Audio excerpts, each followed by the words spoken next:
मिथिलांचल का एकमात्र TV channel Mithila much news अब यूट्यूब पर भी। आप यूट्यूब पर मिथिला मच न्यूज सब्सक्राइब कर न्यूज के लिए रहे अपडेट। इसके अलावा पोर्टल पर www.mithilamachnews.com पर भी दिन भर की खबरें ब्रेकिंग के साथ। मिथिला मंच न्यूज में आपका स्वागत है। मैं मनोज और मिथिला मंच न्यूज चिकित्सा और शिक्षा के क्षेत्र में लगातार कार्य कर रही है। उद्देश्य ये है कि जहां शिक्षा में कैरियर बच सके वहीं चिकित्सा में आपकी जान बच सके।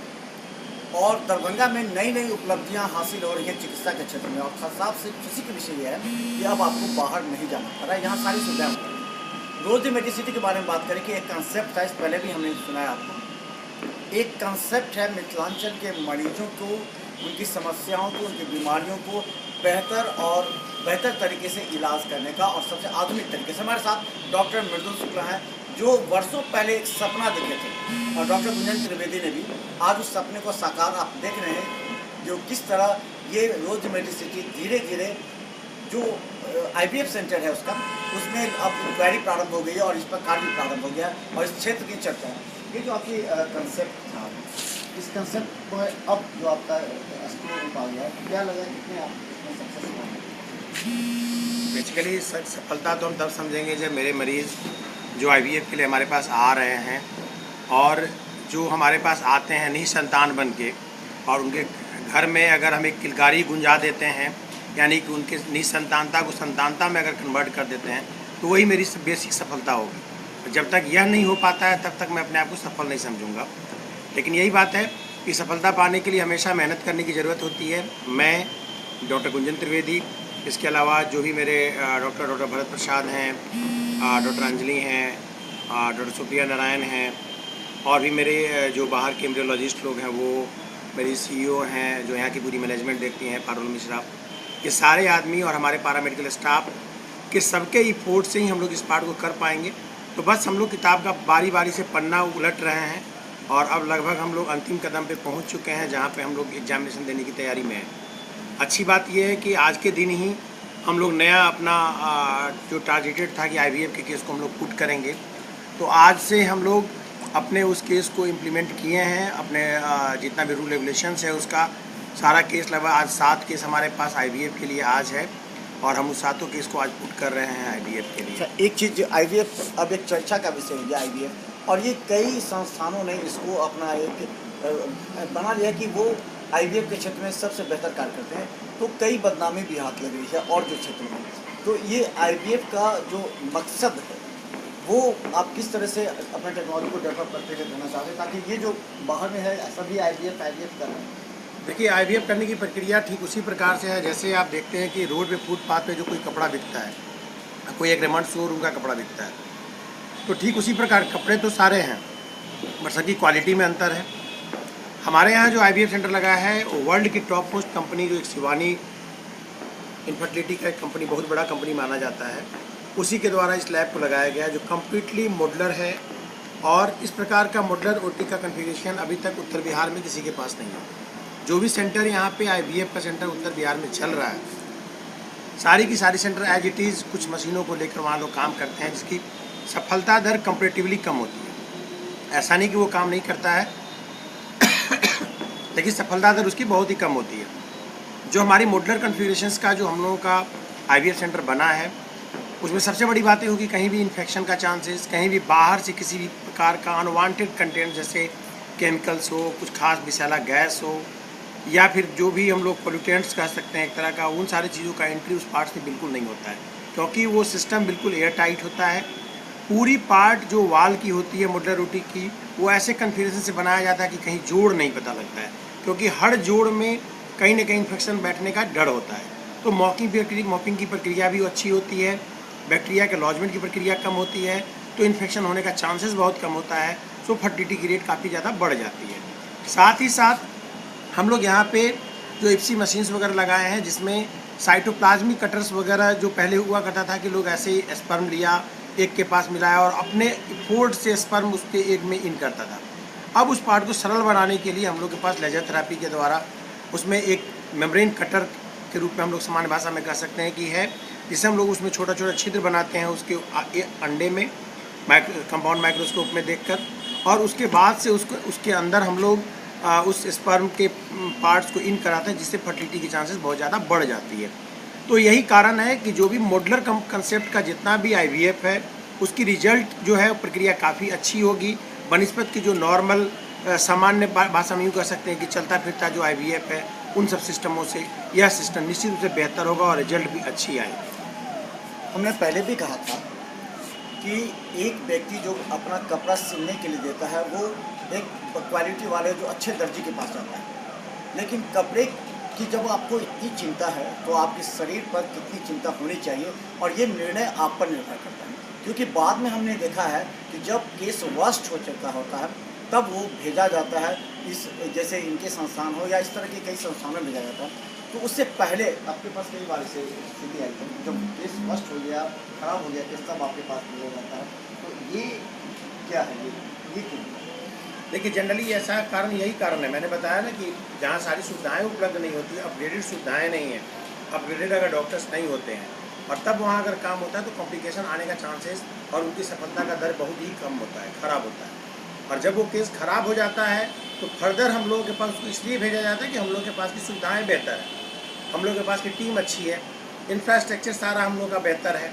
साथ ही साथ सबसे इम्पॉर्टेंट बात हम लोग के पास ये हो जाता है कि एक जो टीम वर्क हमारा होता है ना, कि सिर्फ अकेला डॉक्टर या अकेला हमारा जो यहाँ का एम्बियंस है वो, या फिर यहाँ का जितना इंफ्रास्ट्रक्चर या पैरामेडिकल स्टाफ्स हैं, इंडिविजुअली कोई कुछ कर नहीं सकता।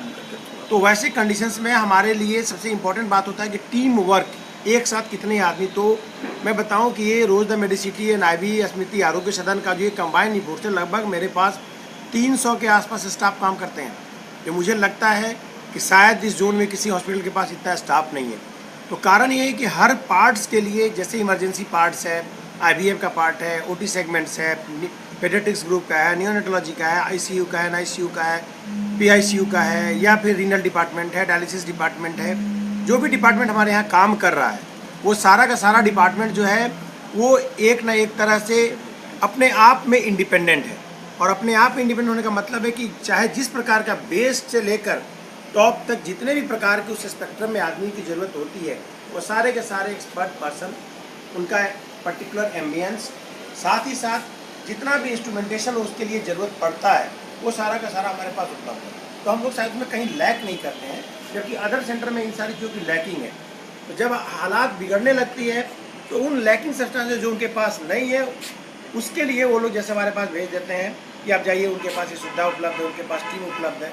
और वैसे स्थिति में हम लोग को अच्छा भी लगता है कि पेशेंट हमारे पास आता है, लेकिन ख़राब इस बात का होता है कि कभी कभी ऐसी स्थिति बन पाती है छोटे छोटे सेंटरों में जहाँ हम लोग चाह कर भी वैसे कंडीशन में उस मरीज को नहीं बता पाते हैं। तो हम बता दें आपको कि ऐसे कई सेंटर्स दरभंगा में हैं जिनके पास ना तो जो क्वालिटी एक्सपर्ट्स हैं, ना तो उनके पास जो इक्विपमेंट्स हैं जो कि हाईटेक इक्विपमेंट्स होने चाहिए। आप जान सकते हैं कि आज के समय में किस तरह एक मरीज को बचाने के लिए पूरा सिस्टम वर्क करता है, और इसमें अगर एक भी सिस्टम, एक भी पिलर अगर काम ना करे तो निश्चित तौर पर इससे आपको नुकसान हो सकता है। तो क्यों नहीं आपका सीधा, अगर आपको विश्वास है तो आप सबसे पहले कंसल्ट करें और कंसल्ट के बाद आप निर्णय लें, तो ये आपके लिए फ़ायदेमंद हो सकता है। अंतिम सवाल एक है कि ऐसे भी चर्चा रहती है, अभी कॉस्ट ज़्यादा देखता है, जो देखता है कि खर्च, और भी देखता है कि अरे ये स्मार्ट है और बहुत अच्छा सेंटर बना हुआ है, तो खर्चा कुछ अधिक होगा। तो तुलनात्मक क्या है अगर पटना और इन सब सेंटर? देखिए, पटना और दिल्ली से तो कोई कंपेरिजन ही नहीं है हम लोगों का, कोई खर्च उसके कंपेरिजन में बहुत कम है। रही बात जहाँ तक दरभंगा में, तो दरभंगा में मैं यह बता दूं कि चाहे रोज़ द मेडिसिटी हो, IVF सेंटर हो, अगर आप कलेक्टिवली इन सब खर्चों को देखेंगे तो आप यही पाएंगे कि बाहर जितने भी केसेस होते हैं उससे सस्ता ही मेरा हॉस्पिटल है। जैसे कि हम IVF के रूप में ही आपको बता दें कि दरभंगा में या दरभंगा के सराउंडिंग जोन में जहाँ कहीं भी IVF का काम होता है, कोई ज़रूरी नहीं कि IVF में सारा का सारा प्रोसीड्यूर करना ही पड़े। जो बेस लाइन से स्टार्ट होता है, कुछ क्या होता है कि अगर 4-5 सेगमेंट में हम लोग बांट के देखते हैं तो हो सकता है कि पहले ही सेगमेंट में मरीज़ प्रेग्नेंट हो जाए, दूसरे स्टेप में हो, कोई तीसरे स्टेप में हो। तो जनरली यहाँ पैसे का जो उगाही किया जाता है उसमें देखा जाता है कि भाई 1.5 लाख लगेगा, 2 लाख लगेगा, 1 लाख लगेगा। बट हमारे यहाँ इस प्रकार की कोई प्रक्रियाएँ नहीं है। ये हो सकता है कि आपकी 40,000 में भी IVF का पार्ट सक्सेस हो जाए, क्योंकि पहला और सेकंड स्टेप में जैसे ही हम इन करें हो सकता है कि उसी में आपकी प्रेगनेंसी आ जाए। तो ज़रूरत ही नहीं है कि वहाँ हम लोग 1.5 लाख रुपया खर्च करें। तो ये स्टेप बाय स्टेप जैसे आगे बढ़ता चला जाता है वैसे वैसे खर्च बढ़ता है। अगर सारे पार्ट को कलेक्टिवली भी हम लोग अगर लेकर देखें तो चाहे रोज़ द मेडिसिटी सिटी में जनरली ये है कि कॉस्टली हॉस्पिटल ऐसा कुछ नहीं है। मैडम का या मेरा फी जो नॉर्मल पहले हॉस्पिटल में 300 रुपीज़ था कंसल्टेशन, वो आज भी 300 है। लाल्स पैथो के द्वारा जो कंपेरेटिवली जितना भी टेस्ट है वर्ल्ड क्लास का टेस्ट, वो सारा का टेस्ट जो है वो दिल्ली हो कि दरभंगा हो कि पटना हो कहीं भी हो, जो टेस्ट दूसरे सेंटर में होगा उतना ही पैसा यहाँ भी लगेगा, क्योंकि वो ऑनलाइन सारा का सारा सिस्टम है। बहुत सारे लोकल लैब के कंपेरिजन में लाल पैथो का जो जांच है वो उसका कॉस्ट बहुत कम है, क्योंकि वो बहुत सारा टेस्ट पैकेज के रूप में लिया हुआ है, तो लगभग आधा कॉस्ट हो जाता है। तो जांच में भी पैसे कम ही लगते हैं। अल्ट्रासोनोग्राफी का भी जो चार्जेज है वो 800 रुपये से लेकर 1200 रुपये तक जो मार्केट में सामान्य होता है वो मेरे यहाँ भी उतना ही चार्ज है। तो बहुत सारे आदमी को ऐसा लगता है कि बिल्डिंग का कंस्ट्रक्शन ऐसा है, डॉक्टर्स की क्वालिटी ऐसी इसलिए इनकी चार्ज होगी, वो उनकी एक अनुमानित चार्जेज होती है। बट मेरे यहाँ कोई चार्जेज में नए वाले हॉस्पिटल में भी कोई डिफरेंसेस नहीं है। डिफरेंस सिर्फ एक ही जगह है, वो है कि हमारे यहाँ का यहाँ जो मॉडुलर ओटी बना हुआ है जहाँ पे लेमिनर फ्लो इसके साथ जो भी HSU वगैरह लगा हुआ है, तो उस ओटी में जहाँ पर हम लोग ब्रेन की भी सर्जरी करें, हार्ट का भी सर्जरी करें, तो उस ओटी को रन कराने में 2-3 हज़ार रुपये की खर्च बढ़ जाती है। वही 2-3 हज़ार रुपये का खर्च बढ़ता है। Operation charge doctor Gunjan Trivedi का हो या कोई भी और सर्जन का, जैसे बाहर में गॉल ब्लैडर का ऑपरेशन है कोई 35,000 40,000 ऐसे बुक करते हैं लोग। हमारे यहाँ होल दवा, एनेस्थेसिया, 2 दिन का रूम रेंट, ये सारा का सारा लेकर गॉल ब्लैडर मात्र 25,000 रुपये में आइए करवा के चले जाइए। गॉल ब्लैडर स्टोन का एपेंडिसेक्टोमी है 23,000 रुपये में आइए करवा के चले जाइए। तो मुझे नहीं लगता है कि हमसे कम चार्ज में कोई अदर आदमी भी यहाँ पे कर पाता है। तो जब ये सिस्टम हम अपने रोज द मेडिसिटी में कर रहे हैं तो हम तो बोल ही नहीं सकते हैं कि ये सेंटर मेरा महंगा है। तो किसी भी कंपेरिजन में मैं बोलूँगा कि सेंटर मेरा महंगा नहीं है। बाहर से देखकर कोई भी पब्लिक यह ना समझे कि हॉस्पिटल महंगा है। पहले आप आएँ, देखें, और किसी प्रकार की अगर परेशानियाँ होती है, मैंने स्पेशल इंस्ट्रक्शन दे रखा है अपने चीफ एग्जीक्यूटिव ऑफिसर जो पारुल मिश्रा है उनको, या अखिलेश मिश्रा हैं, या डॉक्टर गुंजन त्रिवेदी खुद इटसेल्फ, कि किसी पेशेंट को अगर लगता है कि नहीं पैसा वो अफोर्ड सामान्य ढंग से नहीं कर पा रहा है, तो वैसे कंडीशंस में हम लोग मरीज़ की मदद के लिए तैयार हैं। लगेगा कि नहीं मरीज़ 2,000-4,000 नहीं दे सकता है, तो हमारे साइड से, क्योंकि मेरा सेंटर एक NGO से भी जुड़ा हुआ है, doctor Gunjan educational and charitable trust से, उस चैरिटेबल ट्रस्ट से हम लोग कुछ ना कुछ 2-4 हज़ार रुपये का मदद हम लोग उस सेंटर में कर देते हैं। तो उस प्रकार से मरीज़ का कॉस्ट घट जाता है। इसलिए मरीजों को बिल्कुल हतोत्साहित होने की ज़रूरत नहीं है कि इस हॉस्पिटल में हम जाएंगे तो मुझे बहुत पैसा देना पड़ जाएगा। ऐसा कोई बात नहीं है। मार्केट के कंपेरिजन में हमारा हॉस्पिटल आप यूँ कह सकते हैं कि सस्ता। हाँ, एक बात ज़रूर है कि मार्केट में लोग एक जगह काम कराते हैं तो वहाँ बोलते हैं कि ऐसे 10,000 रुपया लगा, अल्ट्रासाउंड कहीं और कराएंगे, दवा कहीं और लेंगे, जांच कहीं और कराएंगे, तो उनकी डाइवर्सिटी ऑफ द मनी हो जाती है मल्टीपल प्लेस पे। तो बोलते हैं जैसे एक, लेकिन हमारे यहाँ हॉस्पिटल में है कि मरीजों को जाने की ज़रूरत नहीं पड़ेगी, उनको परेशान होने की ज़रूरत नहीं है। यातायात में जो ट्रांसपोर्टेशन में एक जगह दूसरी जगह रिक्शा टेम्पू में जो खर्च करते हैं वो नहीं होता है। एक ही बिल्डिंग में एक छत के नीचे ही सारा का सारा उनका एक्सपेंस होता है। और एक दो कलेक्टिवली पेशेंट जनरली जोड़ते हैं कि हम इस बिल्डिंग में आए तो इतना, क्योंकि यहाँ cafeteria, canteen, auditorium, lab, ultrasonography हो, चाहे वो आपका पैथोलॉजिकल सेंटर हो या रेडियोलॉजिकल हो, मेमोग्राफी हो, TMT हो, ECG हो, जो भी पार्ट है सारा का सारा एक ही छत के अंदर होता है। तो कभी कभी महसूस आदमी को अपेरेंटली फीलिंग होता है कि भाई सारा का सारा पैसा मेरा एक साथ इतना खर्चा होगा, लेकिन डाइवर्सिटी में अगर देखेंगे तो कंपेरेटिवली मार्केट से ये पैसा कम ही होता है। तो आपने सुना, खासकर बता दें किसी भी संस्थान में जाने से पहले एक बार तो आप जरूर जज कर सकते हैं, जा करके इंक्वायरी ले सकते हैं, क्योंकि कहा जाता है कि जो बिल्डिंग को देख करके आप ये अंदाज़ा नहीं लगा सकते हैं कि आपका कॉस्ट ज़्यादा होगा। आप ये देखिए कि यहाँ पर आधुनिकतम मशीन के साथ जो क्वालिटी एक्सपर्ट्स होते हैं उनका अगर आपको कम रेट में, यानी कि और सभी तुलनात्मक अगर कम होता है तो हमें लगता है कि आपके लिए भी बेनिफिट है। और खासकर इन्होंने मिथिलांचल में जो जाना जाता है कि यहाँ गरीब लोग ज़्यादा रहते हैं, मध्यम वर्गीय परिवार हैं, उनके बेहतर इलाज के लिए इन्होंने जो एक रेट तय किया है वो निश्चित तौर पर सभी लोगों की तुलना में कम है। तो मिथिला मच न्यूज़ के कार्यक्रम से दीजिए हमें इजाज़त, लेकिन बने रहिए हमारे साथ। यूट्यूब पर सब्सक्राइब करें और इस कार्यक्रम को शेयर करें ताकि ज़्यादा से ज़्यादा मिथिलांचल के मरीजों को सुविधा मिल सके। धन्यवाद।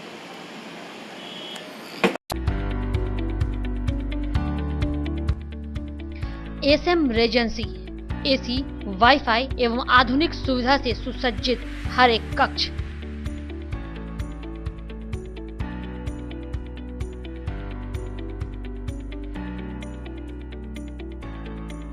सहित बेकरी के कई आइटम उपलब्ध।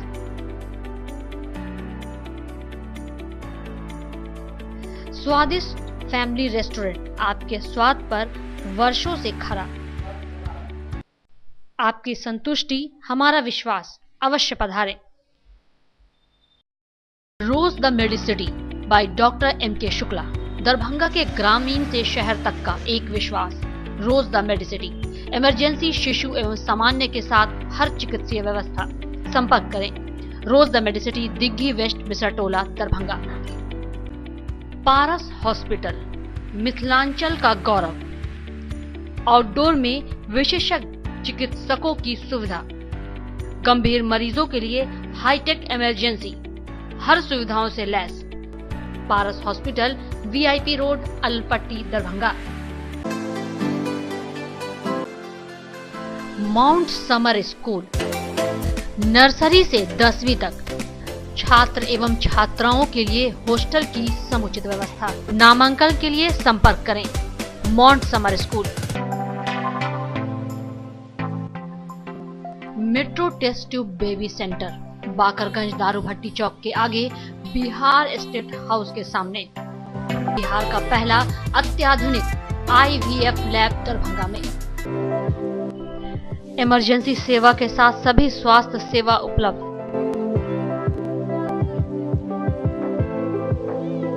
संपर्क करें metro test tube baby centre.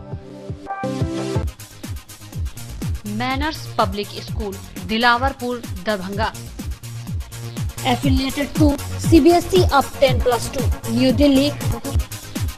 CBSE Nai Delhi से 10+2 स्तर तक मान्यता प्राप्त एक आदर्श विद्यालय। कई प्रकार के खेलकूद की उत्तम व्यवस्था। अनुभवी, ट्रेंड एवं योग्य शिक्षक।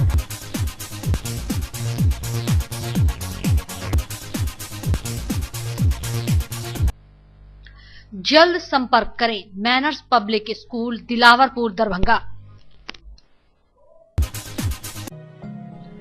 Don Bosco school, BP Pakar, Darbhanga. CBSE 10+2 नई दिल्ली द्वारा मान्यता प्राप्त विद्यालय। CCTV की निगरानी एवं डिजिटल बायोमेट्रिक उपस्थिति की व्यवस्था। नामांकन प्रारंभ। जल्द संपर्क करें। Don Bosco school, BB Pakar, Darbhanga. Saint Columbus English school, Shivaji Nagar, Darbhanga. निःशुल्क कंप्यूटर शिक्षा, स्मार्ट क्लासेस की विशेष व्यवस्था। CCTV कैमरा द्वारा आपके बच्चे की सुरक्षा की विशेष व्यवस्था। नामांकन के लिए संपर्क करें। Saint Columbus English school, Shivaji Nagar, Darbhanga.